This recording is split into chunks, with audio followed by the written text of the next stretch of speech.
Ladies and gentlemen, boys and girls, children of all ages, welcome back to another action-packed episode of Post to Post Wrestling.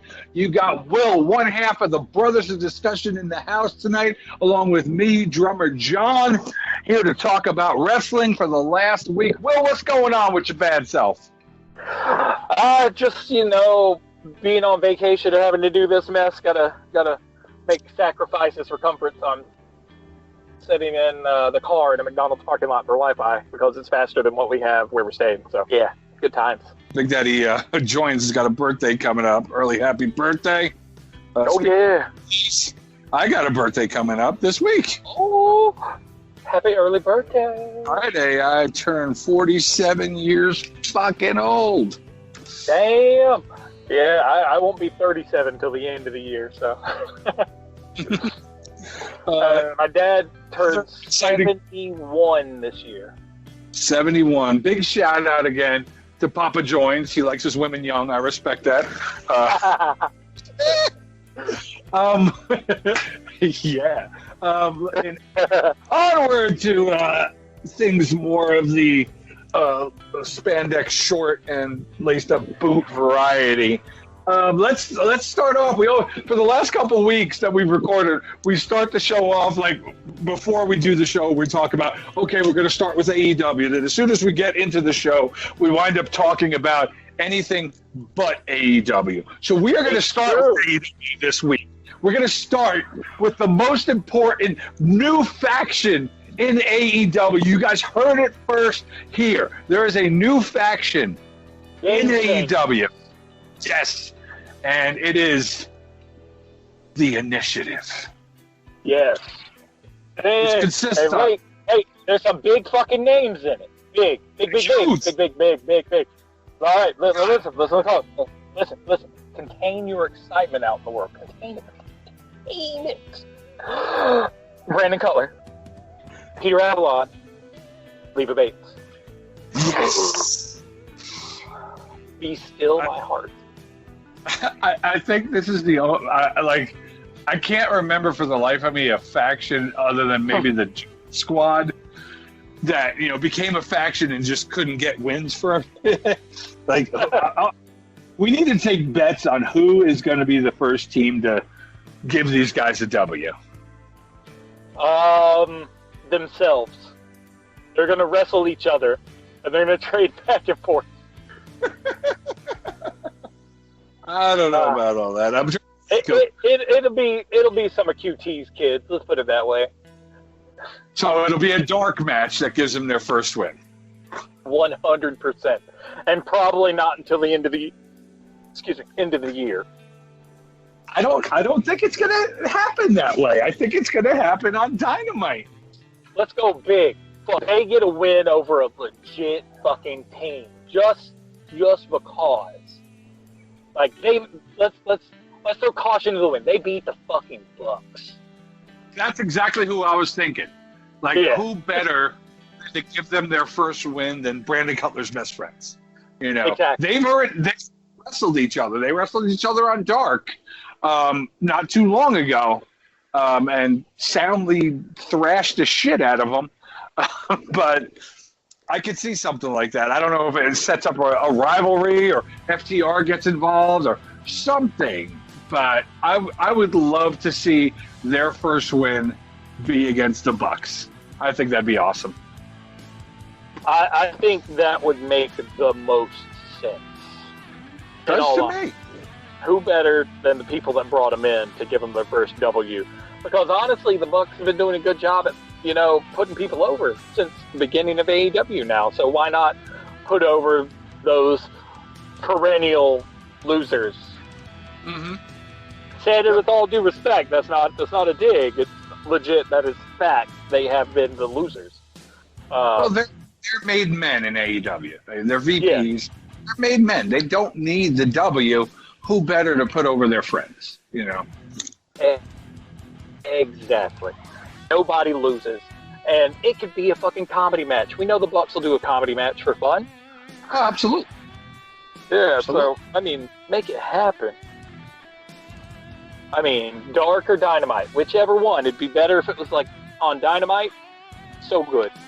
But in all honesty, it'll have to be the Bucks to do it, or further on down the line, maybe when QT's good and cleared again, it'll be the Natural Nightmares that put him over.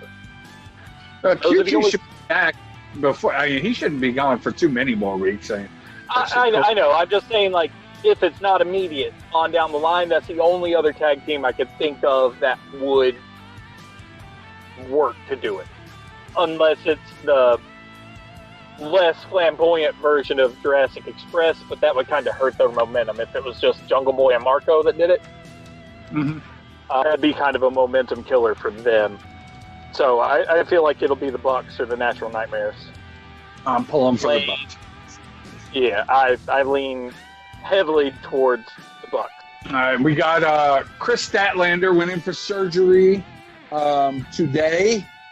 Wishing her a speedy recovery. She is the galaxy's sexiest alien. I said it. Yeah, she heard it from me. I think she's hot. All right, get back in the ring. I miss you already, Chris. Speaking of injuries, Darby Allin. Did he get a concussion last week? Is he injured again?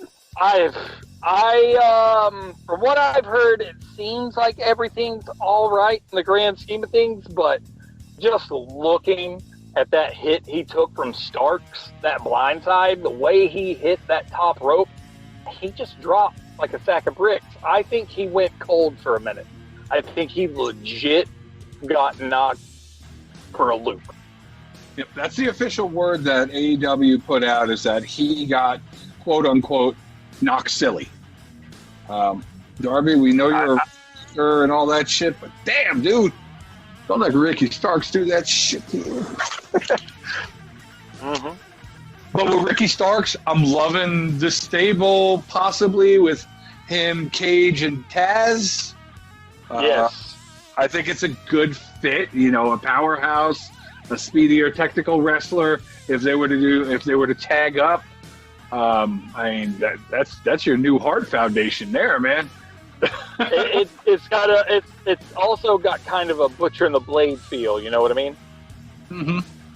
You got your burly boy and your more lightweight fast mover. Mm-hmm.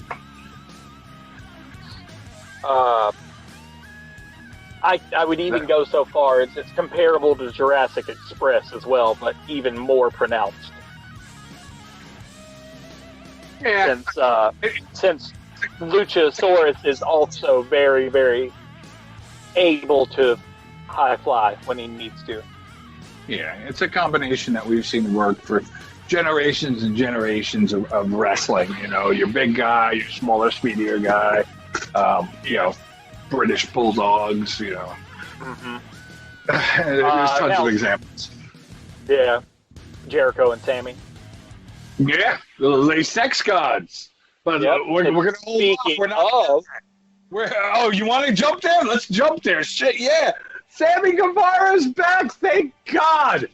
Thank goodness he is back. I finally got to wear my brand new Les Sex Gods t-shirt that I got. I saw you driving in your helmetless motorcycle videos with your Sex God shirt on. I was just like, oh, look at him. I made drumming videos that day. I rode my motorcycle with it that day. Like, I was so happy to wear that shirt because it's not PC to wear his gear while he's out doing sensitivity training and all that shit, which it is what it is. I've already expressed my opinion about that whole damn situation. Didn't want to offend anyone during that time, so I didn't wear it while he was down. But now that he's back, I'm rocking that fucking shirt once a week. I don't care. There we go. I mean, they didn't shelve the name, so it is what it is. I don't think they're going to do anything. Tony Khan came out, talked about the high-intensity sensitivity training that he went through. He's good to go. I mean, at this point, it should be, water under the bridge. The fact that we're even still talking about it is probably, hopefully, the last we're going to fucking hear of it. Yeah, pretty much. It's said and done. He's done his time, so all is well. I've watched up just because of how busy everything's been, even on vacation, I watched, other than some New Japan, I did get through most, I feel like, of Dynamite this past week. I got up to the Bucks and the Butcher and the Blade match and finished that, but that's where I left off. So I didn't see the official return of Sammy, but I saw it enough in recap videos to be like, oh, look, he came out in Serpentico's mask. Secret Sammys. I thought the response from Serpentico's girlfriend was the best. She posted on Twitter, I've been dating Sammy Guevara all along. That is pretty good. But correct me if I'm wrong, John, didn't on Dynamite last week, they also announced the new tag tournament? Yes, the AEW tag tournament, women's tag team tournament, which is going to take place over the summer. We didn't get too much information about it other than the announcement that it's happening. I mean, do we want to call this what it is? This is a showcase for the fucking Nightmare Sisters. I feel like that's what it's going to be. I feel like it's a way that's going to cement that team, but I have a feeling the way they're building that team right there, it's growing or building to a point where it's going to explode. That team is going to have a cataclysmic dissolution. Oh, absolutely. And that's when you'll see the return of possibly the Bunny. Maybe. But I know a lot of people already have been complaining there about the fact that they announced a women's tag division, and they're like, AEW is announcing a women's tag division? Hell, their women's division is garbage and not even that deep. I'm just like, their women's division's quite good. It just happens to be, honestly, plagued by injury. Yeah, well, plagued by injury because they're not that good. Let's be honest. Not what? Because they're not that not good. what? Okay. It blanked out on you there for a second. I didn't hear what you said. Yeah, I was saying they're plagued by injury because they're not that good. They're injuring each other. I mean, same can be said for WWE Women's Division. Nia Jax beating the crap out of everyone and hurting people and whatnot. But I mean, it is what it is. I'm glad to see it. Yeah. I'm glad to see that they're, putting some stock in their women's division, and then also expanding on, honestly, in my opinion, AEW's domination over the tag industry. Well, that last year at the Jericho Cruise, which next year's has been postponed until October. If any of you were listening and you already got tickets, cancel so I can fucking go, because they sold out before I had a chance to put in my reservation. But they postponed it from February until October. But last year, Kenny Omega hinted at additional belts, like trios belts. And, we are seeing more trios tag teams in AEW. Mm-hmm. That's Eagle, Best Friends in Orange Cassidy, Jurassic Express, the Elite. Yep. I mean, we are seeing it, so I'm hoping that they're starting to just dip their toe in that water, and we actually see the inception of some of those belts here real soon. It feels like with this, even though Cody has said like 1,000 times, it's like, I don't want us to be a belt-heavy promotion, blah, blah, blah, blah, blah, TW belt. Okay, yeah, that works. Yeah. I feel like they're taking a page out of New Japan's book with that. Hopefully they don't get a bazillion and one belts, because New Japan does have a lot of fucking tag belts. But it seems like with that, they're kind of definitely taking a page out of New Japan's book to me. And there's nothing wrong with that, because New Japan honestly does tag wrestling quite well. I don't foresee it as that. I mean, if anything, the trios belts were more of a AAA Mexico thing, in my opinion, more than a New Japan thing. You're probably right, but I'm more familiar with New Japan than AAA, so that's kind of where I draw my comparison. So, like I said, you probably, in the grand scheme of things, you're probably more correct than I am. But from what I've seen more triple tag and then more varying tag team belts in New Japan than blah, blah, blah, blah, blah, anywhere else. Gotcha. Yeah, but all things considered, things are looking up. That being said, shall we talk about this upcoming episode of Dynamite for a minute? Yeah, we got a stacked episode this week. I cannot wait for tomorrow night, man. This is what they've got announced for tomorrow night. Kenny Omega and Hangman Page versus the Dark Order for the tag team titles. Dark Order's getting their first chance at the titles. Are they going to be able to, overcome this dysfunctional team? I think it's the perfect time for them to lose the belts. I really do. I do too. I really do. But I wonder if it'll happen on a televised show or if it would happen on a pay-per-view. But seeing as how I don't think AEW is really going to put on any traditional pay-per-views until they get the full clearance to have crowds, you could be right. And here's why I see it. They lost viewership 2 weeks in a row to NXT. And then after that, they have come back with some fucking mad force. Kicking ass and taking names and viewership. What better way to boost that shit even more than slapping a belt on a fan favorite tag team that's got like a cult following? Dark Order they've been hot since day one, since they first showed up. Anybody on the independent scene knew who the Super Smash Brothers were. This is them hopefully listening to the fans, and I'm going to call it here. Dark Order wins the belts tomorrow night. All right. John's calling Dark Order. I'm going to go opposite, even though I'd like to see Dark Order win, just because I think they're going to do some more build-up before Kenny and Hangman drop it. That's just kind of what I see. But I honestly, I'll be happy either way. Let's put it that way. Because if they do drop the belts, AEW needs to pull the trigger on that Four Horsemen. Yeah. With Hangman, FTR, and Shawn Spears. If they drop the belt, those two go at it, they need to pull the trigger. Like ASAP. Mm-hmm.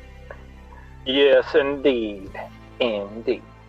The next match, it seems like it's going to be the Inner Circle, all 5 of them.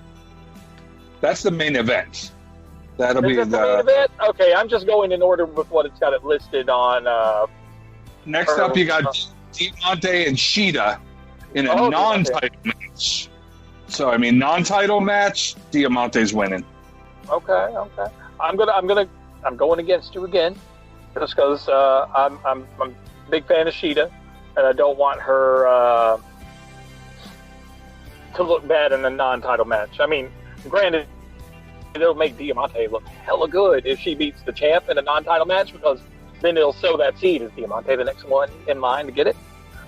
Who knows? No.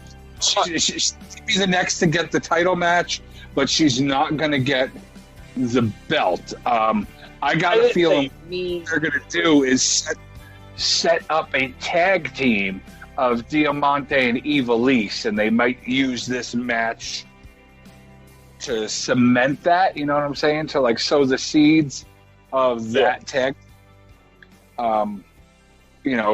Just in time for the tournament and all that whatnot. So that's where I think that this is going to go with this particular match.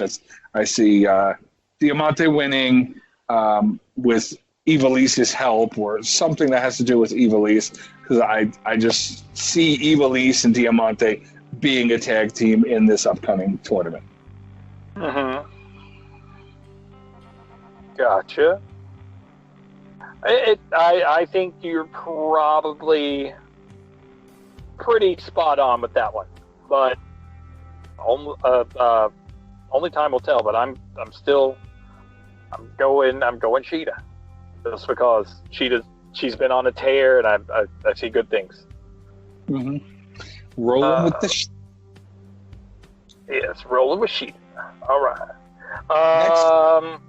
Got the TNT title match with Cody versus fucking Warhorse. They're bringing in Warhorse. I know. I mean, Arn Anderson said he wanted to see it. The fans clamored for it when it was rumored from last week before we got Eddie Kingston, which honestly, even though you didn't enjoy the match, I watched it. I was like, damn, Kingston, good work. It was a good match. I just don't see Eddie Kingston. Like I said, I thought it was a decent match. I was like, Eddie Kingston doing work. Look at him. But I'm super stoked on this one because honestly, I'm gonna come right. I've never seen Warhorse wrestle. I've only heard about it, but I've heard nothing but good things. Plus, motherfucker looks like Zartan. Yes. I mean, if you like G.I. Joe, it's almost a guarantee that you like Zartan. I've got him tattooed on my stomach. See? Look at that. Anybody who's watched any of my drumming videos, that same tattoo is on a flag behind my head. Mm-hmm. So, I mean, that's going to be a good fucking match. Plain and simple. Because, honestly, as of late, Cody's challenge matches where he's brought in the obscure challengers since Ricky Stark have been awesome. Yep, they've been hot fire. His obvious challenger matches weren't so great. But no.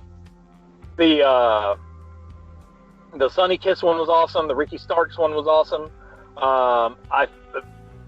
The Eddie Kingston one was good, even though John hates Eddie Kingston. I did not care much for the Mark Wynn or Jake Hager matches. They were good, but I was just like, oh. But since they've kind of started going outside the box with these choices, I'm like, yeah, there we go. So, I'm going Cody on that one. I like the idea of bringing Force, but I don't think he's going to win the belt. I agree. If someone does win it, it's going to have to be someone that they're going to commit to signing, or it's going to be an in-house talent. I don't think they'll drop the belt to someone that's going to be outside of AEW, regardless of what Impact did with Deonna Purrazzo. Yeah, I doubt they're going to do it. They might, but I don't think so. I don't think they'll do it. I think you're spot on with that one. I don't see them giving it to an outside talent or somebody who is not going to be signed. And I haven't scuttlebutt about them signing Warhorse. I've just heard about them bringing him in for the match. Yeah, if anything, maybe they work some sort of like kind of angle with Warhorse, like they did with most of the ML. Brian Jr. and MJF. Well, their contracts, what it was is there was a loophole in their contracts because in their MLW contracts it says they cannot wrestle for WWE, Ring of Honor, New Japan, all that stuff. Well, when they signed their contracts, AEW wasn't a thing. Mm-hmm. That's the loophole that's working for them. Yeah. I could see someone working from the indies like Warhorse. I'm not sure what other promotions he may work for, but I could see if they decided to bring him in, maybe they work some sort of angle where he's free to work mostly his indie shows and then do some AEW from time to time. Not like a part-timer, just not full time. You know what I mean? Well, that's what Eddie Kingston was saying. He says he will be back in AEW. I don't know if he's hinting towards a signing or what, but he gave a video after his match last week saying that he will be back in AEW. That's cool. I'm fine with that. We also got the tag team match that we've been waiting for since goddamn Denver with Mox and Darby Allin as a team because it was hinted at for long enough. Literally been waiting since March for this when they were supposed to have it, but Mox got jumped in the section behind where I was sitting. But so ready for this. Them against Ricky Starks and Brian Cage in a tag team tornado match. That's what we got going on. And it's been a while since I've seen a tornado tag. I'm pretty excited. And who are you going with on that one? I'm going with Cage and Ricky Starks.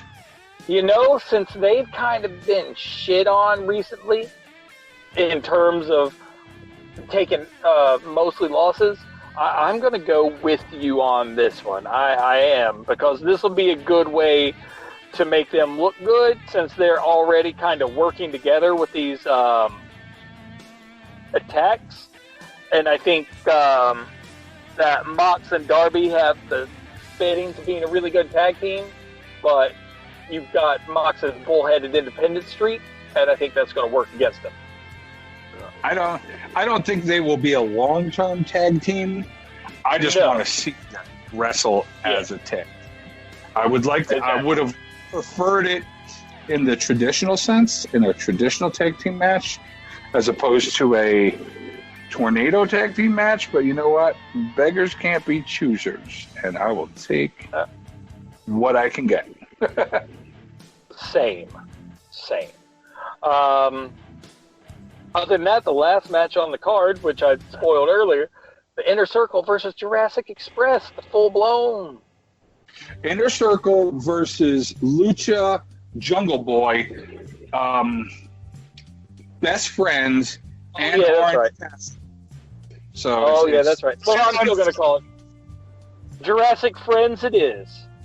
Yeah, this is a Jurassic Friends. But yeah, that's going to be the main event, is a 5-on-5 tag match. The return of Sammy Guevara in an actual wrestling match. I'm stoked, man. I can't wait to see him. Like, okay, I'll admit, before fucking Inner Circle, was not a Sammy Guevara fan. Watched him wrestle in Lucha Underground and other promotions, and he didn't impress me much. But since joining the Inner Circle, we've seen more personality out of him. We've seen character development. We've seen how obnoxious he could be, and I love the obnoxious aspects of his character. I'm a fan. Like, you know, I'm turned. You know, fuck, I went and bought his T-shirt. That means something. Yeah, I wish he'd stop sticking his tongue out. If he did that, I'd be a lot more okay with it. But all I can see when he sticks his fucking tongue out is shades of Justin Bieber and Miley Cyrus. I'm like, you fucking douchebag. Which is fine by me. I named my dog after Miley Cyrus. I am a fan. Even on the Inner Circle shirt, the one that looks like Guns N' Roses' Appetite for Destruction that I got, his skull has his tongue sticking out. Well, Upshot, at least he did ditch the panda head. Yeah. I wasn't a fan of the panda head. So, he could still put a handle over, but baby steps. Didn't care for that too much. Again. Tomorrow night is looking to be an awesome show by the time. Who you got in that main event match? Who you got winning that? I'm going Jungle Friends. You're going Jungle Friends? I'm going Inner Circle. Jurassic Friends. The Jurassic Friends all day, man. I think this is when Orange Cassidy is going to get the win. But I think he's probably going to pin like Santana or Ortiz. Sammy's first match back, I don't see him losing. I don't see them. I see where you're coming from, though, and it makes sense because I mentioned it on a previous show how Orange needs to get that win over Jericho. Jericho doesn't need it. This could do that for him, to give him a win, and if it's pinning someone else on the team, it doesn't make Jericho look weak or take the pinfall or anything like that, which I don't think they're going to do. I feel like that'd be what they do, because then it gives you an avenue for a rematch, even though Jericho says it doesn't. It just gives them a way to really, get under Jericho's skin and force him into a rematch. Interesting. That's my thought process on it. You get Orange to actually get the pin, not just like someone on the team. He gets the pin, and then it gives Jericho a way to say, "Oh, you beat us, but you didn't pin me. You haven't beaten me yet."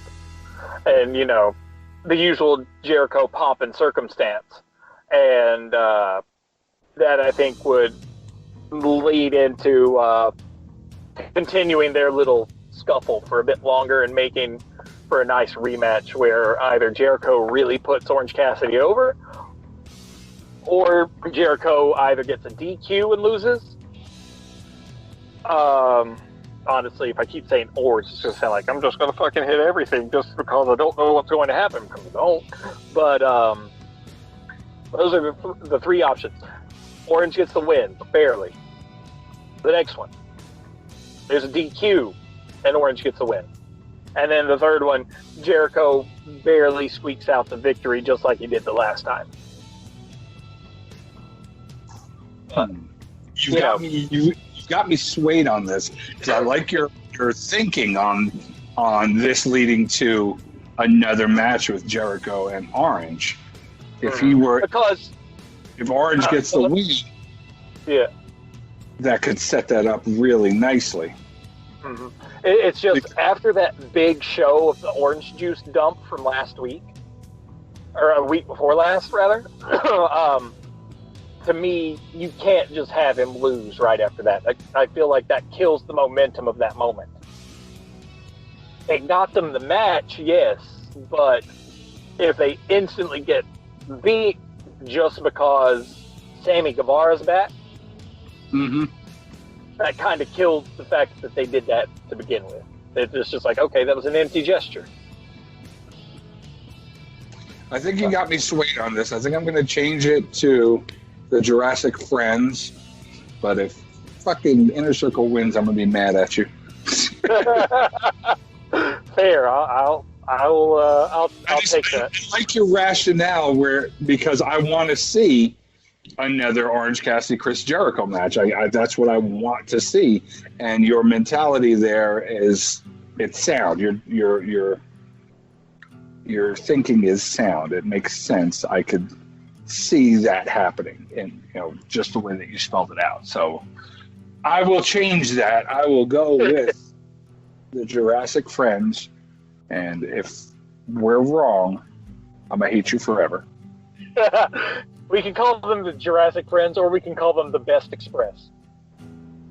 I like Jurassic Friends. I know. Best Express. Honestly, I think Best Friends is a horrible name for a tag team. I kind of enjoy it. It's so bad at good. I'm a fan of that name. It is an odd one. But in lighter news, just the other day, all of I believe it's Wave 2? Yep. Of the AEW collection of figures just went up for pre-order on like Ringside and a couple other outlets. And that's your set that's going to have Darby, that's the one that's going to have Mox and a few other characters in it that weren't in the first run. Orange, Pac, Darby Allin, and a second Darby Allin is what I saw. It's Darby and a Chase Darby. Yeah, the one that has the full tattoo, the champ one, the makeup that he had when he went against Jericho. Yeah, that's I think that's actually it should be Wave 3 that they are coming out in. I think Wave 2 was Mox and a couple others. I could be wrong. I'll have to let me double check that real quick, because it's irking me now that I can't remember, because I knew it and then now I've lost it. Mox was part of Wave 1. So Wave 2 is Mox, Hangman, MJF, the Lucha Brothers, and Dustin Rhodes. So Orange is in Wave 3 along with Darby. Yeah. So Wave 2, which just went up, is the Hangman, Moxley, etc. Gotcha. Yeah, they just released promo images of the others. I went into my Walmart today, and the AEW ring is in my Walmart. No title belt, but the AEW ring is in the Walmart. Our boy Wes sent me the message earlier today. He's like, our Walmart has the AEW ring and title belt, but none of the figures. I was like, I'll be damned. Then he said, P.S. I hate wrestling. Yeah, probably. No, actually, then he just followed it up with, damn, Walmart's dry, and how the toy industry basically catered to the last generations that actually played with toys ourselves. And so all toys are basically for collectors now and not for kids. Yeah, that is pretty goddamn accurate. 40-something-year-old really man chasing toys around. That's what I did this week. The Targets in my area accidentally put out the new G.I. Joe figures, and I got my hands on 5 Roadblocks and 1 Beachhead. All right, let's get back up to the wrestling talk, because we're going to talk about figures, toys again in our next section. We covered AEW pretty good. Anything else you want to add on there, Les? Only thing is that last thing you brought up before the show, the breaking news of Excalibur being caught in some old promos, dropping some racial slurs. Yes. From what we saw in our brief pre-show investigation, I'm not going to call it research because it wasn't. It was more like a quick investigation of this news article. It seems like it was done in one of those comical manners, but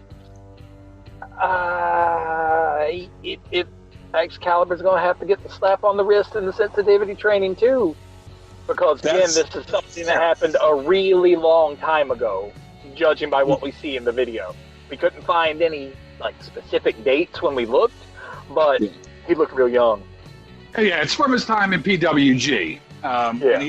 There's 2 videos. One, he drops the N-word with an A, and then the other video, he drops the N-word with a hard R twice, and also has a Latin American thing to say there.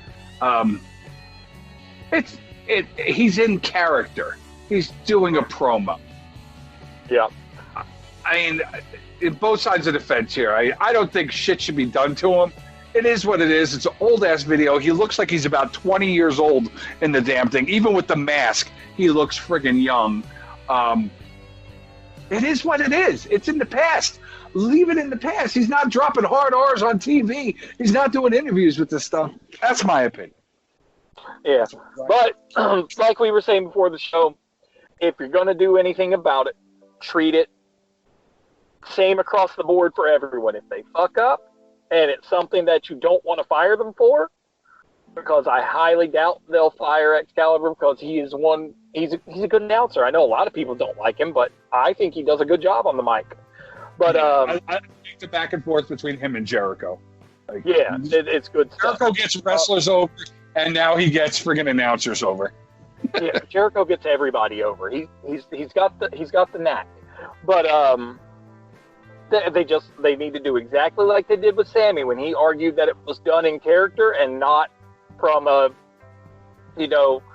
negative standpoint with his issue. Do the same thing, since it seems like it's in character for Excalibur. Same thing. Suspend him without pay for a little while. Put him in sensitivity training, just like they did with Sammy. Reevaluate, bring him back. Yep. Treat cases that are similar, the same, with the same sort of outcome. That's fair. And we did miss one thing about tomorrow night on Dynamite. MJF is going to be in the house to discuss the state of the wrestling industry. I'm MJF. I'm better than you. Blah, blah, blah, blah, blah. Okay, I summed it up for you. You can fast forward through that entire part now. Fuck that guy. This is where this is what I think is going to. I think he's going to set up for a shot at the title. And that's who's going to give him his first loss. Mox is going to stomp his dumb fucking ass into the dirt. Nope. I think he is the man to take the belt from Mox. Oh, if he does, then I don't think it's going to be Brody Lee. I don't think it's going to be Brian Cage. I don't think it's going to be any of them. But MJF, absolutely. Absolutely not. MJF might get that TV title first, but he's not going to get the Mox belt first. If all he's wrestled basically are a bunch of fucking like jobbers and mid-card talent, nah, fuck that. Cody's a jobber and a mid-card talent? Say what? Cody's a jobber and a mid-card talent? I'm talking about recently. That's all he's wrestled. He wrestled Cody a while ago. Mm-hmm. And he wrestled to get that ring. He's nah, he's not ready. Nah, he's just a mouthy mid-carder that doesn't know his place. That's what I think is going to happen tomorrow. When he comes out for that, he's going to talk himself into a friggin' title match with Mox. That's what I foresee happening. If Mox is hard, laugh at him and move on. But, all right, let's go ahead and move on to WWE because the WWE. All right, so as much as I hate WWE, I'm all about talking about that instead of MJF because I hate him more. Now I know how to get you off of AEW. Bring up MJF. Yep. Okay, I'm done. Let's go. The corner. They're starting to build matches. We talked about it last week. Orton and Drew McIntyre. Well, Orton called out Drew this week, and looks like that match is going to happen for SummerSlam. Interesting fact about Orton at SummerSlam. He has won the world title 3 times at SummerSlam. One of them being a cash-in of the Money in Bank in, I think it was 2013 against Edge, I think. But he's won the belt 3 times at SummerSlam. 2009, 2011, 2013. So been a while since the last one, but that's still a pretty good showing. Yeah, they're setting that up. They're setting up a tag team match, more than likely between Angel Garza and Andrade versus the Street Profits for the belts. And I think I talked about that last week when we were talking about possible matches. Street Profits are dropping those belts. Andrade and Garza are winning them. And I could give 2 shits about Andrade. I'm not a fan of Andrade. I don't like him. I don't care that he's engaged to Charlotte Flair. Doesn't matter. But I like Angel Garza a lot. Yeah. I think he's so fucking talented. He's entertaining. Real life for Angel Garza. Congratulations on getting married this week. Congrats. Tied the knot with the young lady he proposed to in the ring a year or so ago in NXT, the night that he won the Cruiserweight belt. But I just want all good things for that dude. Like, yeah, I enjoy his work in the ring. I enjoy his character. I think he's funny as hell. He does whatever the hell they ask of him. And he's a good guy. He's a good wrestler, and I dig him. So I want him and Andrade to win the titles from the Street Profits. I dig the Street Profits. I like the Street Profits, but their run as champion it's been a comedy act.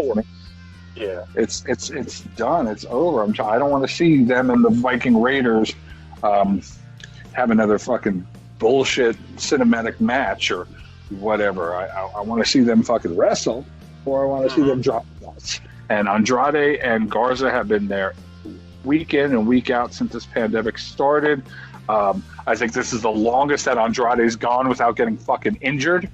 Because that dude is always getting fucking injured. But that match is going to happen too. And then possibly some kind of match with Dominic Mysterio and Seth Rollins. I don't know if it's going to be a tag match with Buddy Murphy and Aleister Black being involved, because Murphy took out Aleister Black's eye last night on the steel steps. Not like on the horror show where it pulled out, but he did, like Seth Rollins didn't put his eyeball up to the steps and then just drove it in there. So Murphy got some new entrance music this week too. So good for him. Oh. He's another talent that I want to see get over. Since the greater good, as they're being called, seems to be just the two of them. And unless Dominic joins, I don't see anybody else joining for the near future. Yeah. I guess also they've come right out and said, I know we mentioned the rumor of it last week, but no new nation. It's dead in the water. DOA. Yeah, they scrapped it. They brought in Ron Simmons and Mark Henry to kind of kick it off with the Hurt Business, forming this new Nation of Domination. I thought it would have been an interesting take on that if they had, Shelton Benjamin, Bobby Lashley, MVP, MJF. MVP, and either the Street Profits or Mustafa Ali. I thought either one of those would have been an interesting mix to bring in a new nation. But apparently they scrapped it. They thought it was, taking a deaf ear to what's going on in our country right now as far as, all the race stuff. So I get where they're coming from. I get it. I hope they look at it again in the future, or they just, we will just, the Hurt Business will be the unnamed Nation of Domination if they keep building on it. Because that's what I'm hoping. I'm hoping that once the Street Profits drop the belts, their attitude changes. They become fucking Horde. Not just Horde, they get Horde and join the Hurt Business. Even bring in Bianca Belair, because we know she could be a heel. Have her in there for that female element and have them bitches run the WWE. They probably could, man, because, honestly, WWE's been shitting the bed lately because McMahon's fucking putting his fingers back in goddamn everything again, and it fucking shows. Oh, yeah. Vinnie Mac. Stocks are down, ratings are down. They're just getting your asses handed to them now. Well, the stocks are down because the ratings are down. Exactly. Whereas WWE used to be a highly regarded and recommended stock, it is no longer a recommended stock because of the plummeting and the dropping numbers in viewership. I know, honestly, it's like I actually saw a little WWE stuff recently. I think it was an older one. It was that weird 4-man tag all for themselves match between Lucha House Party and who was it? With the one from was last, out. was that last week? Yeah. So you had. Yeah. Well, no. They had a 4-way match, not with tag teams, but for the number one contendership of the IC title, which had both members of Lucha House Party. It was both members of Lucha House Party. The two other guys who, for some reason, I can't think of right now. Drew Gulak and Shorty. Gable. Yeah, I saw that. Members of Lucha House Party 1, Grand Metalik. Grand Metalik. But I watched that and I was just like, holy shit. I was like, the choreography was bad. Like, every fucking movement in the ring seemed stilted as shit. The camera work was shitty. The fact that the fucking show is mostly just there to show off all their stupid ass LED poles and the brand name. I was like, fuck this shit. I watched it, I was like, this is goddamn garbage. The whole time I was watching, I was just like, I can't enjoy this match. Everything's fucking flashy blue. I was like, it's like I'm getting fucking pulled over. This is stupid. I was almost as angry as I am if I get pulled over watching that. I'm glad one of the members of Lucha House Party won, but still. Also, Big E. Big E is finally going to get a singles run. I heard. Good on him. He's still out injured, and now I'm sorry, Xavier is out injured, and then now Kofi is supposedly out injured. He's not really injured, but for storyline, they're saying he's going to be out for 6 weeks. So Big E's going to have a 6-week solo run, and let's see what he can do. Yeah, let's do it. Other things, apparently they're pushing Nia again. Oh my God, yeah. So she showed up on Monday night. Her and Shayna Baszler got into it. They had a match. It lasted about a minute, and then officials came in, and then Nia winds up throwing some official around who I've never seen before. I'm sure he was an enhancement talent that they just put a friggin' white shirt on. And she's been fined for that, for getting physical with that dude. She has deleted her Twitter account. It looks like she's back at the scene. And since Charlotte's out with her surgery and whatnot, Shayna Baszler is stepping into that picture to be her one-off. Because that's one of the things that Vinnie Mac totally shifted gears on, was the women's division, because it was supposed to be, we reported a couple weeks ago, the initial storyline was going to be Asuka versus Charlotte and Nia Jax. That was the original game plan, but for whatever reason, Vince McMahon stopped that, put the belt on Sasha. She is officially the women's champion. So Grayson, you now get that win. It's not a technical win anymore from fucking the shit show. Sasha's got the belt. That whole thing has changed. The Golden Role Models have all the gold in the women's division. Lacey Evans is a heel again. They need to friggin' figure out what they're doing with her, because she's such a good talent, and she's beautiful, and I enjoy her. And, is she good? Is she bad? Is she a heel? Is she a face? Is she worthy of the championship? You guys got to make up your goddamn mind. Honestly, like everything WWE does, just because McMahon can't relinquish any sort of control, is going to be, to me, hot garbage until he either croaks or they just, like, the board, like, because it's a corporation, so they could definitely force him out if they wanted to. Yep. So absolutely, until they get the balls to force his old ass out and take a more backseat role, I mean, I don't see WWE getting much better. They'll have spurts of greatness, don't get me wrong. Every once in a while, they do something right, and they do it well. But their track record for the past, 2 months?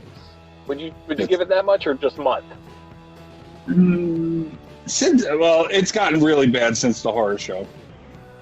Yeah, but I mean, to me, it hasn't been great in a while.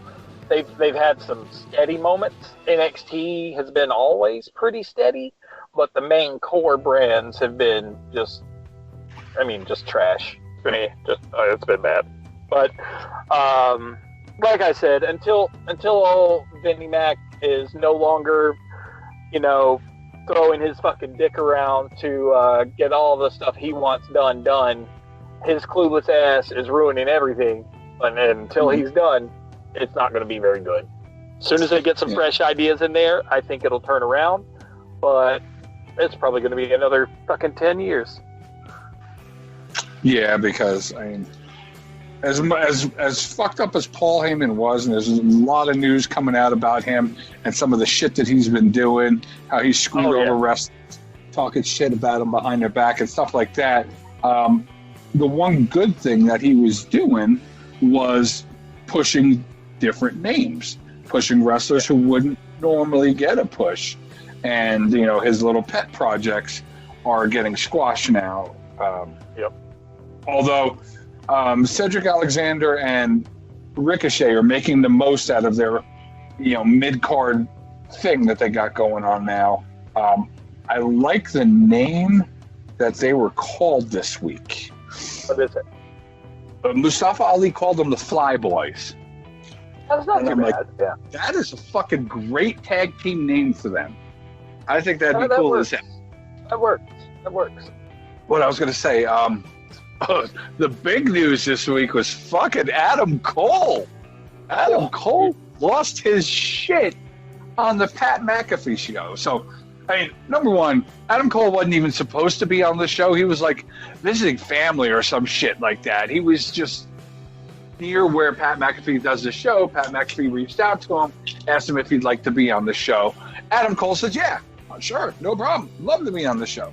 So he goes on Pat McAfee's show, and for anybody who watches WWE pay-per-views and stuff, Pat McAfee is on the payroll of WWE. He's a color commentator and analysis guy for some of their stuff, and he does the watch parties and stuff like that. He's a former punter in the NFL.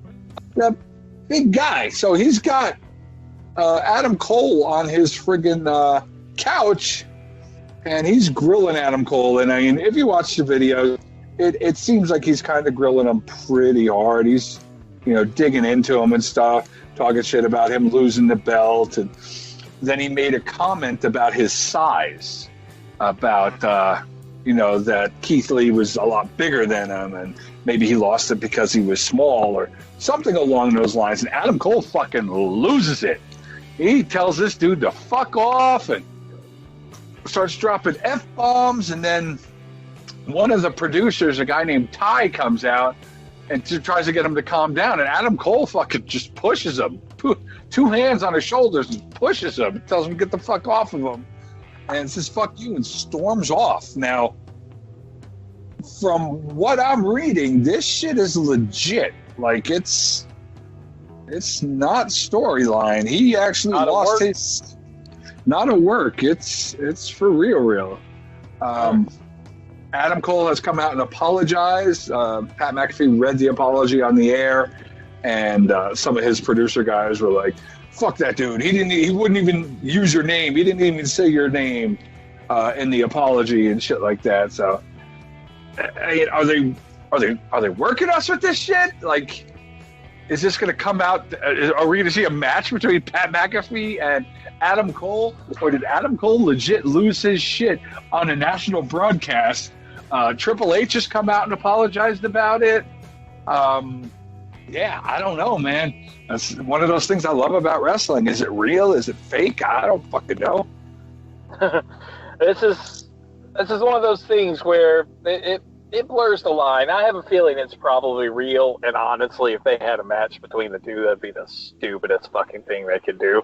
But it sounds right up Vince's alley to do, so expect that at, like fucking whatever pay-per-views after SummerSlam.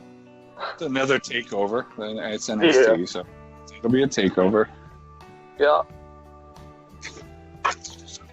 That's the last thing I got for WWE is, as we talked about toy lines earlier, WWE has an upcoming toy line where they announce a recently released superstar. They're doing a figure of him, and they're not pulling it. Eric Rowan is going to get a figure. It is surprising that they're doing a Rowan figure. It's just like, I think it's the timing. It had been in development so long, they'd already spent all that money on it and had it in production. So I'd say that's one of the big reasons why. But it is just kind of one of those things where it's like, man, you're going to have to pay him so much money to use his likeness, and you just fucking fired him. So he's going to get some residuals from that. And then on top of that, the other thing, because, the Rowan situation also happened like right after that whole announcement, they had dropped some recent figures. I think like Curtis Hawkins or Zack Ryder 1 got a new figure right around that time when the first like layoffs were announced way back on, what was it, Black Wednesday or some shit. Hell,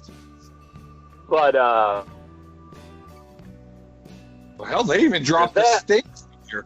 They stopped production on the Sting figure that they were working on. I mean, well, if they were working on it, that means it probably wasn't ready yet. A lot of these are ready like way ahead of time. So that one was probably just still in the tooling stage. The other one was probably like at the point where they were starting to actually make product. Yeah. But another one, which kind of I found really funny, and I saw this on through the Comic-Con stuff, is their WWE Masters of the Universe crossover line, the Masters of the WWE Universe. They're releasing a Jake the Snake figure. That's funny. I mean, Jake works for AEW. Now, I don't know what the deal is. It's like, it makes me wonder, it's like, are they going to release an Arn and Tully at some point too? Just in terms of the fact that they're in the Hall of Fame there, etc. Is that what allows them to make figures of them? But then it's in the same breath, you've got a scrapped Sting figure. Well, it might have been like you're just talking about, because we're seeing these figures about to come into production, that this is something that Comic-Con had planned for a while, or whatever the case may be. Yeah.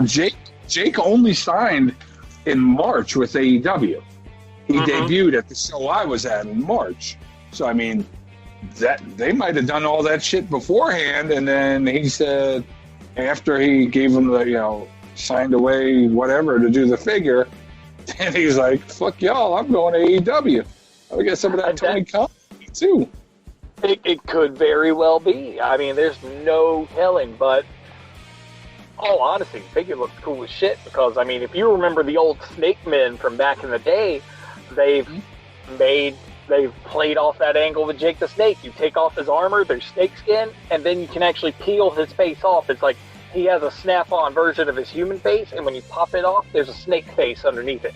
And then he also comes with like a Damien that you can like coil around his arm and stuff. So nice. It's a cool figure. If you ever see them on the shelves, which you probably won't, because people just buy the shit out of those. Like, I've come across them once or twice. I've debated on buying them. I need to for certain ones. Because, I mean, they shouldn't be fucking $15 a pop for those figures. They shouldn't. But they're still pretty badass. And some of the ones coming out with this most recent thing, I do want. I don't know whether this other one is going to be like mass release, but this summer, like back mid to late June, they released the con exclusive Mr. T figure based around his WrestleMania appearance. I bought that. And then just recently, during the Comic-Con thing, they announced the WrestleMania boxing match 2-pack with him and Rowdy Roddy. Nice. And then they also announced the Masters of the Universe style one. It's Mr. T. He's got Fisto, if you know him, the character with the unfortunate name. Yes. He's got a golden version of that giant gauntleted fist on his right arm, and then his left arm, he has another Masters character, Jitsu, who had the golden karate chop fist like gauntlet. Yep. He's got that one on his other arm. So Mr. T has double like brawling arms. And so they're making a Mr. T figure in that format. I don't know whether he's like a con exclusive one or if he's going to be mass released, but I saw that. And then they're releasing a Rowdy Roddy one, and I'm just like, wow, they're making some actually really, really cool ones that I kind of want to get a hold of. But they're hard to find, man. Like I said, people scoop those up really quick. I see him over here all the time. Like, after Eric Aranya talked about, he posted a picture of the Rey Mysterio one at one of his listeners. I've seen it a couple times. I've seen that one, and like as soon as he posted that, I started seeing them everywhere. So yeah, I've only come across them once, and I have, as of yet, to come across one of the ones I do want. I want the Macho Man one, and I have not seen him yet. I've seen him. I haven't seen it yet. But that's honestly, that's it for toys. One because he's like the king. No, he doesn't have the crown or anything. It's the one where he has just his bandana, his orange bandana. He's not like based off of King Randor. Give that one time. That's what I was thinking. I thought he was based off of King. I guarantee you they'll do one of those before too long. I know it. I've got a bunch of old school like WWE Masters of the Universe crossover customs I need to get started on at some point. I've got all the parts for them with the exception of a fucking He-Man figure, like the vintage style figures to make it from, but at some point I'll share that picture again, but I need to get on those. Anywho, next on the docket, got some New Japan. Shit happened. Yeah! So last week, when we last, I guess, entertained everyone. Yeah, New Japan, last week when we last spoke, we talked about the end of the most recent thing, the New Japan Cup, and Evil's rise to the championship, and then the next upcoming go-round, which was Sengoku Lord. We made predictions on Sengoku Lord, and outside of our need to always choose Bullet Club, me and John, we only missed one. The opening match with some of the young Lions, the other crew in the one of the opening tags. We knew the young Lions would lose. We were correct. Next, you had Team Taguchi against Yano and Chaos. Fuck Yano. Yep, Taguchi's crew won. Then you had Sho and Tanahashi, I believe. Or no, Tanahashi was in the next one. Fuck, I forgot who was in it. But either way, the LIJ tag match, LIJ won. The next one you had Suzuki-gun versus, I wish, from week to week. I kid you not. I'm so bad about writing shorthand that I forget what it means after a week. Suzuki-gun won. We said they were going to, they did. Weird. That's all we need to know. Fuck whoever they were up against. We said Suzuki-gun was going to win, and they did. The next match, Okada versus Tokyo Pimp. All of us took Tokyo Pimp because, Bullet Club for life. But we also put the addendum because we just know how New Japan is. We're like, we're choosing Tokyo Pimp, but we know Okada's going to win. And sure enough, we were right on both counts. We had Shingo versus El Desperado for the Never Openweight. I will tell you this. Going from the Okada match to the end, those three matches right there were awesome. Honestly, for me, match of the night was the Okada and Tokyo Pimp match. That match was fucking great. Then I would give second place the Evil Hiromu match, and then third place to the Shingo and El Desperado match. But just damn good match right here between Shingo and El Desperado for that Never Openweight belt. I mean, there were times where it's like, damn, are they really going to make Shingo drop this? But no, he didn't. He pulled it out. Shingo got the win. And John and I both chose Shingo. Grayson chose El Desperado. So this is one of the rare instances. Make note of it, anyone who cares and is keeping the tally other than ourselves. John got the edge on Grayson tonight. He got it. Woo! Okay. But I say that Grayson has the edge on me in the sheer fact that, Grayson, you're hearing this first if you listen to this. My wife wants to name our next child Grayson. Likes that fucking name. And I'm like, I don't need a daily reminder of how fucking wrong I am. Isn't that cute? Grayson's got to listen to this now. The last match, Hiromu versus Evil. That one, I mean, damn good match. Damn good. They made Hiromu look like he could hang with the heavyweights. They really did. I don't want Hiromu to go heavyweight just yet. He should stay in the juniors, in my opinion.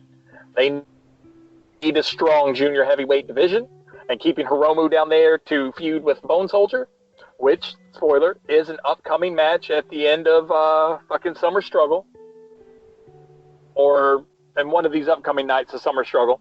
But don't move him up. This was just like the grudge match for him turning on LIJ, basically. And it was damn good. Damn good.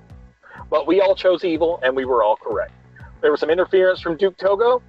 or not Duke Togo. That's fucking Golgo 13. But Dick Togo, sorry. It looks like he does look like Duke Togo from Golgo 13 with a beard, but that's another thing entirely. Now, damn good stuff. That was a hell of a pay-per-view. It really was. It entertained me on my drive from Tennessee back to North Carolina. It was good stuff. Because I wasn't driving and watching it. I was just riding along. Other things, before we jump into some predictions for Summer Struggle, big news. Apparently, since Okada doesn't have a belt, they've decided, let's make a new thing for him to have. They've introduced the KOPW title. Kazuchika Okada Pro Wrestling 20 title. Yeah, it seems like that, right? Why the hell not? Titles out there. The internet title's going to be somewhere whenever Matt Cardona gets a home. Fuck it. Why not have him bringing his own non-title title? Because there's not going to be a physical belt. Yeah, it's going to wind up being some sort of trophy thing, it seems, and it's going to be it's a bragging rights title. That's all it is. There's going to be a tournament that sets who's going to be the winner of it every year, and it resets every year. So whoever wins it this year is going to be that title holder this year at an upcoming tournament, and then next year it resets, and then whoever wins next year's tournament is going to hold it then. So it's going to be another bragging rights title. That's pretty much it. That's what it's going to. It's going to be like the fucking Super J Cup and some other stuff like that. That's what it is. Not impressed. I don't know how they're going to legitimize it to make it really, really good, but it's another tournament for New Japan, so it fits with their aesthetic of making pro wrestling look like legitimate sport. And I'm perfectly cool with that. It's just, this one just seems more like a vanity project for Okada since he's the one that announced it, and it definitely, like the name of the title with the KO at the beginning, seems a bit too on the nose. Mm-hmm. Yeah. And it might be a tactic, maybe he was entertaining the idea of coming to AEW. Maybe he was entertaining the idea of doing something stateside, and this is how they're keeping him there. What if we do something in your honor? Yeah, that or it's something that just sort of tied him over until he's able to travel and do some fun stuff overseas. Maybe. Just because he performs in AEW doesn't mean he would, leave for AEW. You know what I'm saying? Mm-hmm. Tony Khan money. Yeah, Tony Khan money. It speaks volume. But so far, since the last episode, Summer Struggle started, and night 1 and 2 have happened. I have not had a chance to watch those, and if none of you guys listening have, we'll go ahead and go over who did it, who got the wins and whatnot. So spoiler alerts for night 1 and 2. 9 times out of 10 these tournaments, I usually watch the highlights. In other words, I'll start the whole pay-per-view, and then I'll fast forward in 30-second increments to catch big moments in the opening matches, and then I'll watch the main headliner matches. That's usually how I do it.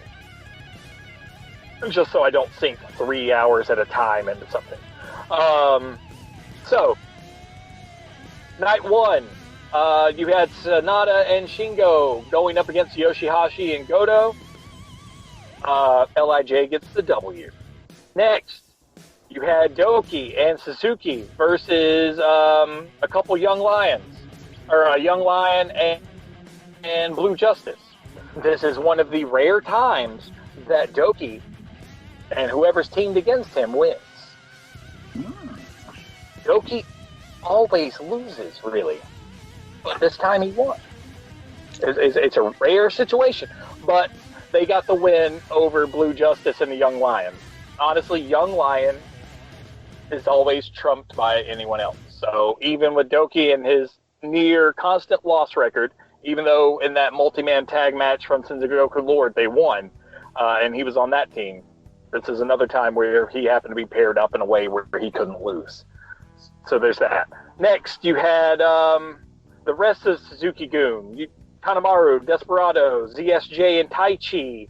They defeat Koda and Company. Master Wado, Tenzan, Ibushi, and Tanahashi. They have been defeated. Next, you've got Okada and Sho versus Gato and the Tokyo Pimp. Okada and Sho get the W. And then finally, you have Dick Togo, Evil, and Bone Soldier, Taiji Ishimori, versus Bushi, Hiromu, and Naito. A Bullet Club wins. So that is night 1. Honestly, the outcomes were pretty good. Pretty good. All right, so Summer Struggle night 2. This one. You had Taguchi and Company.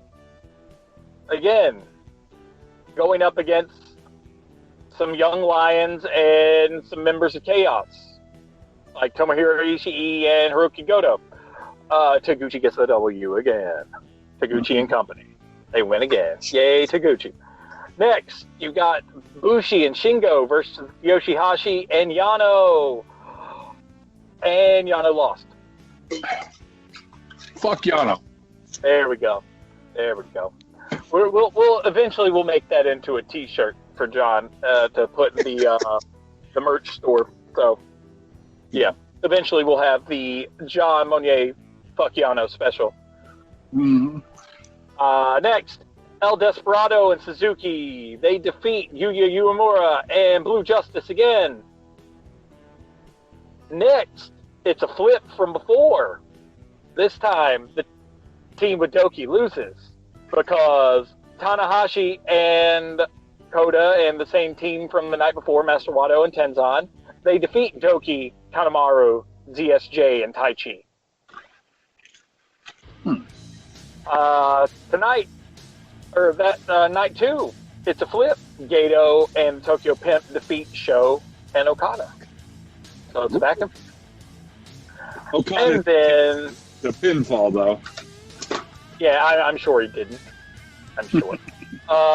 Then Taiji Ishimori, Dick Togo, and Evil, they defeat Sonata, Hiromu, and Naito.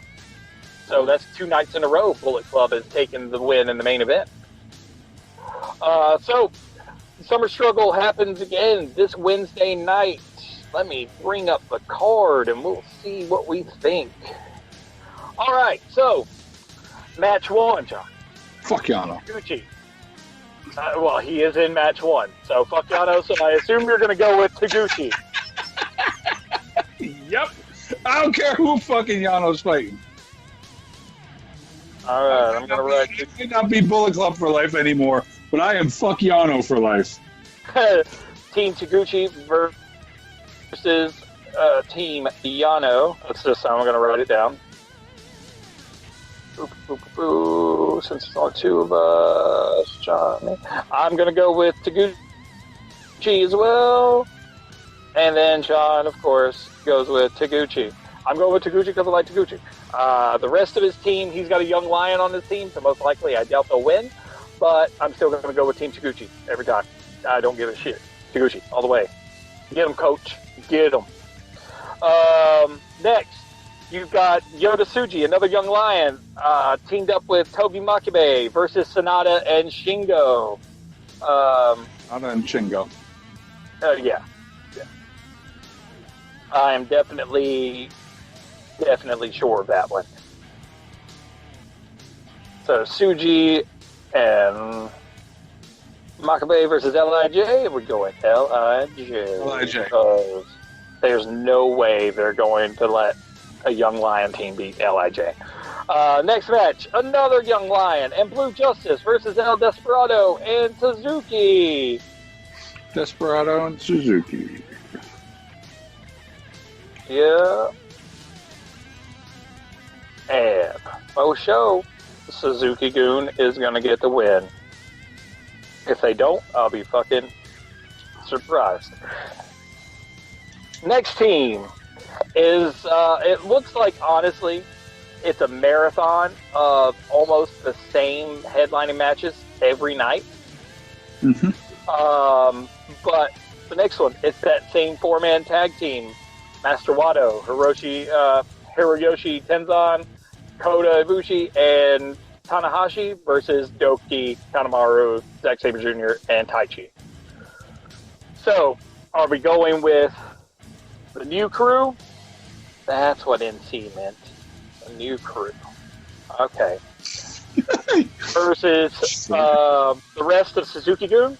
Or who are you going to win? Who you got? Suzuki-gun or the new crew? I think I'm rolling with Suzuki-gun on this one.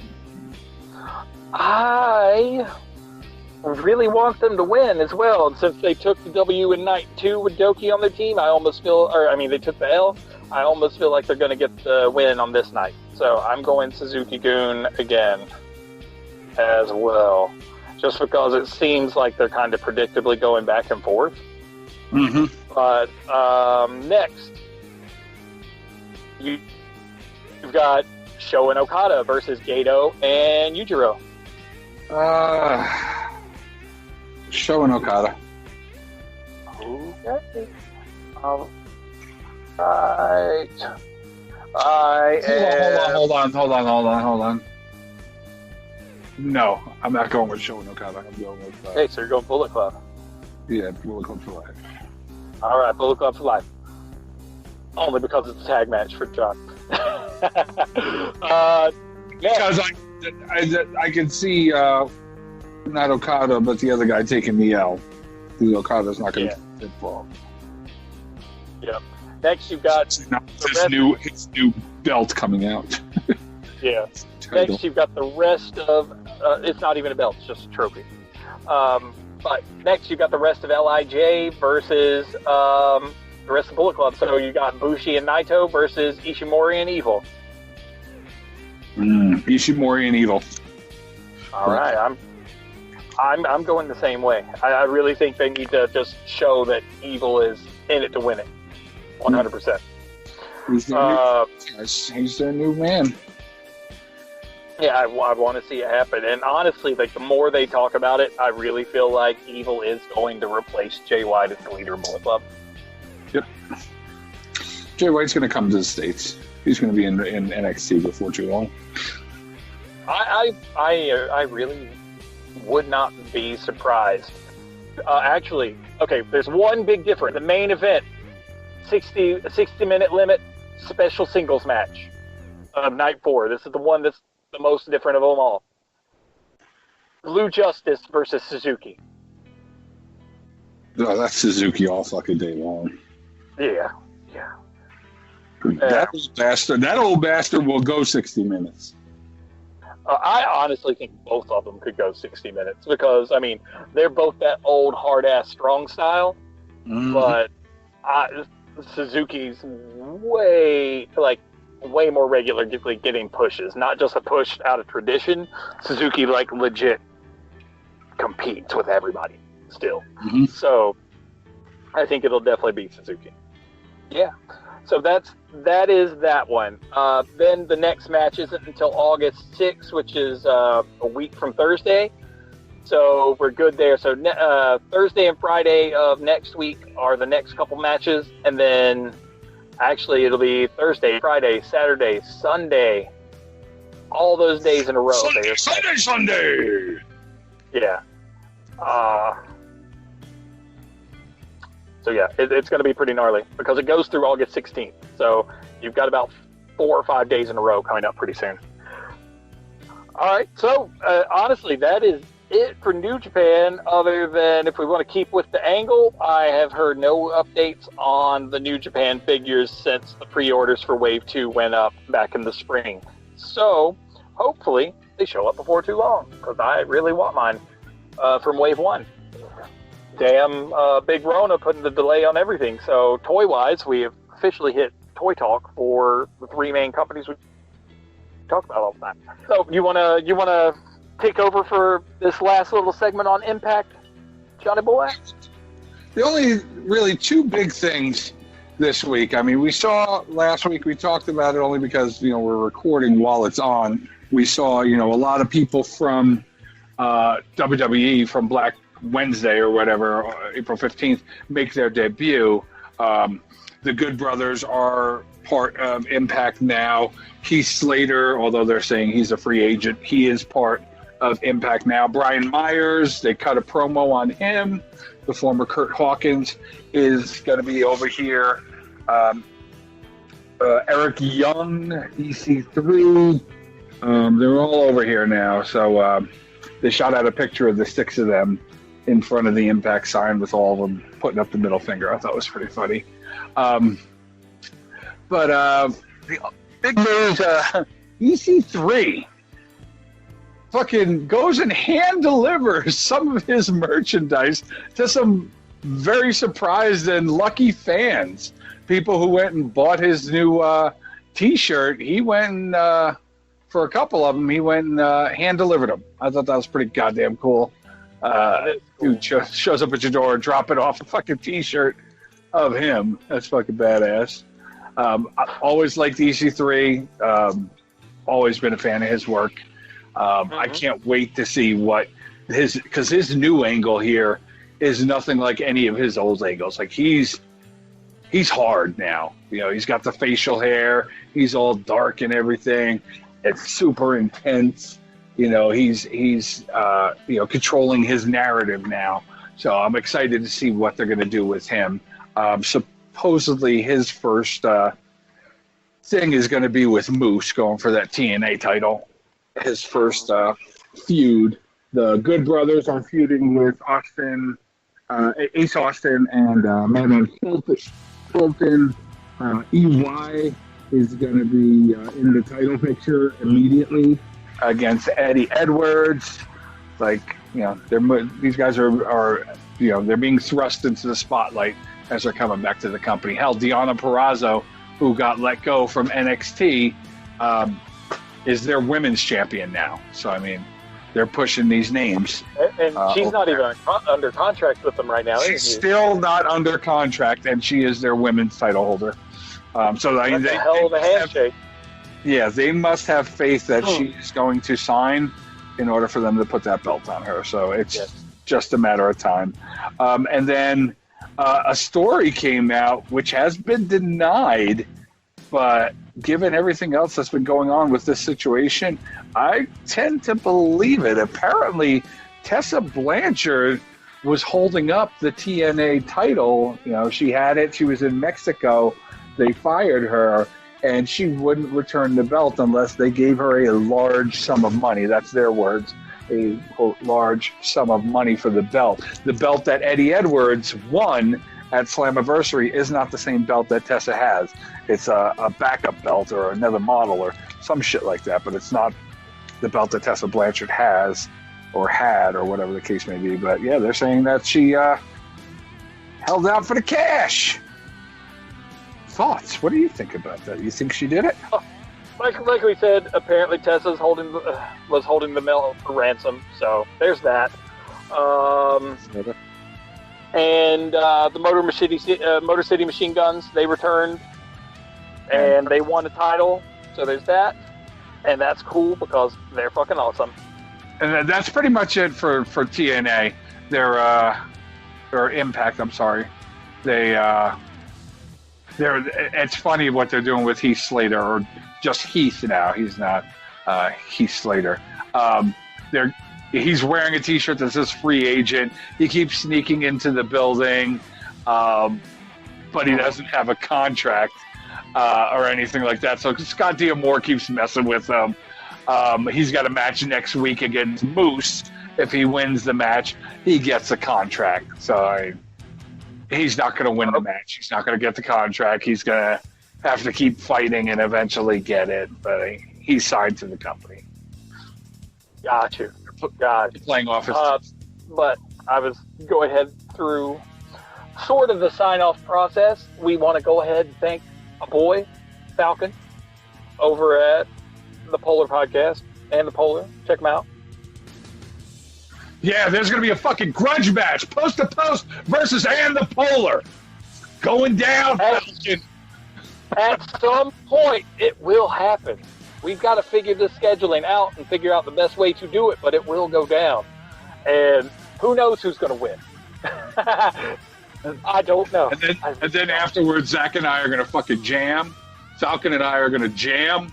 And here's what you need to do. Here's what you need to do. You just did the Judas challenge or the drum thing. You need to get him, and both of you do like some sort of fucking Zoom call and get him to do the bass, and then you do the drums, and you send it in.